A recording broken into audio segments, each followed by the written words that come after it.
जहां सरकार एक और जीरो टॉलरेंस की बात करती है, मुख्यमंत्री जी बार बार ये कहते हैं कि सरकार हमारी सरकार जीरो टॉलरेंस की सरकार है और गुणवत्ता में किसी भी प्रकार की कोई भी समझौता नहीं किया जाएगा। वहीं दूसरी ओर ऋषिकेश जो विधानसभा है और ऋषिकेश विधानसभा में विधायक चौथी बार के विधायक जहां प्रेमचंद अग्रवाल जी हैं और जो मंत्री भी हैं और इस तरह के मंत्री हैं कि वो अपने आप को सीएम के बाद का मंत्री भी कहते हैं और वो हैं भी, मुझे जो लगता है, क्योंकि उनकी बात कहीं करती नहीं है। और जब आपदा प्रबंधन की बात होती है तो धरातल पर कम एसी ऑफिस में बैठ के अधिकारियों के साथ आपदा प्रबंधन करते हैं।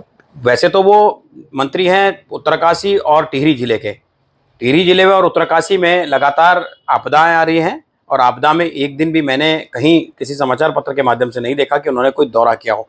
चलिए, वो तो टिहरी और उत्तरकाशी की बात है। उनके घर के बगल में ही हमारे जो ग्रामीण क्षेत्रों में गौरी माफी, ठाकुरपुर और अन्य जो बाढ़ग्रस्त गांव हैं, और गौरी माफी का नाम तो ऐसा है कि प्रत्येक वर्ष वो बाढ़ग्रस्त में उसका नाम आता ही आता है और उसमें कई करोड़ के कार्य अभी बरसात से पहले सैंक्शन हुए थे और करवाए भी गए थे। मैं समाचार पत्र के माध्यम से और वीडियो के माध्यम से मैंने देखा कि वहाँ पर जो सीसी पुस्ते थे वो पहली ही हल्की बाढ़ में टूट गए, क्षतिग्रस्त हो गए, जगह से ब्रेक हो गए। और जो हमारे वायर किट लगते थे, तार जाल के जो बॉक्स बनते हैं, उस तार जाल के बॉक्स को अगर आप देखेंगे तो मैं आपको दिखाना भी चाहूँगा कि उसमें स्पष्ट रूप से कहा जाता है कि उसमें हाथों से मैनुअल तरीके से पत्थर भरे जाते हैं, क्योंकि 6x6 का मुझे लगता है कि 6x6 या 4x4 या 5x5 जो भी उसका गैप होता है उसमें छोटा पत्थर नहीं डाल सकते। लेकिन उसमें वहाँ के कार्यकर्ता जो लोग बता रहे थे उसमें जेसीबी के माध्यम से वो चीज़ें डाली गई।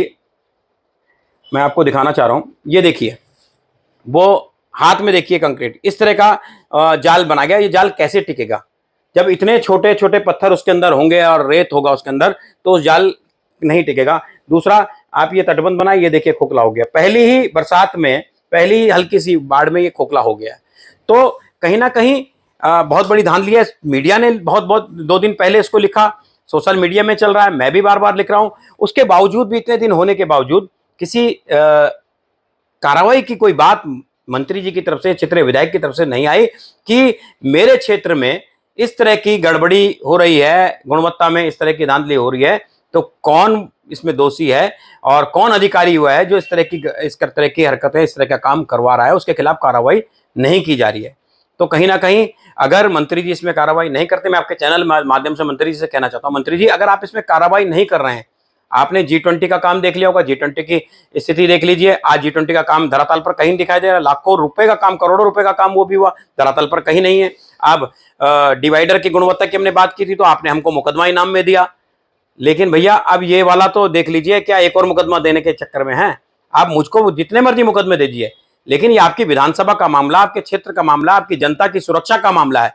आप इसमें आवाज उठाएं और लोगों को इसमें, इसके दोषी अधिकारियों के खिलाफ कार्रवाई करें ताकि वो अधिकारी भविष्य में इस तरह की गलतियों की पुनरावृत्ति ना करें। अगर आप कार्रवाई नहीं करते हैं तो कहीं ना कहीं ये मालूम, प्रत्यक्ष रूप से मालूम होगा कि आप भी इसमें सम्मिलित हैं और कहीं ना कहीं गोलमाल है।